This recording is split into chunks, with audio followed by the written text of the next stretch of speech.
उत्तर 24 परगना जिले के बशीरहाट महकमा अंतर्गत स्वरूपनगर ब्लॉक के गोविंदपुर और सगुना ग्राम पंचायतों के बीच बहने वाली इच्छामती नदी की दुर्दशा आज इलाके के लोगों के लिए रोजाना का संकट बन चुकी है। नदी के ऊपर कोई पक्का पुल नहीं, पुराना लकड़ी का एक पुल है जो लगभग टूटने की कगार पर है। ऐसे में करीब 30 गाँवों के हजारों लोग रोजाना नदी पार करने के लिए अब कचूरीपाना के ढेर को ही रास्ता बना चुके हैं। नदी की गहराई घटने और वर्षों से कोई सफाई या ड्रेजिंग न होने के कारण इच्छामती अब नदी कम और जलकुंभी से भरा दलदली मैदान ज्यादा लगती है। কচুরির উপর দিয়ে হেঁটে বেড়াচ্ছিলেন, এটা নদী তো? হ্যাঁ নদী, কচুরির উপরে ট্রেন লাইন করা যাবে, কোনো পানি সংস্কার নেই, কচুরিতে ঘাস তার গুণ আমাদের ছাড়া। তো আপনারা কি এর উপর দিয়ে হাঁটাচলা করেন? হ্যাঁ ঘাস কেটে বেড়াচ্ছি, কোনো অসুবিধা হয় না? না না, এই প্রত্যেক দিন করেন? প্রত্যেক দিন 20-22 জন ঘাস কাটার উপরে।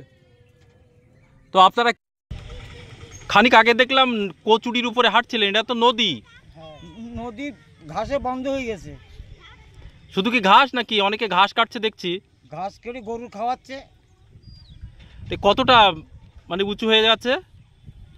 10 ফুট পানির নিচে আছে ঘাস দেওয়ার কচুরি দিয়ে।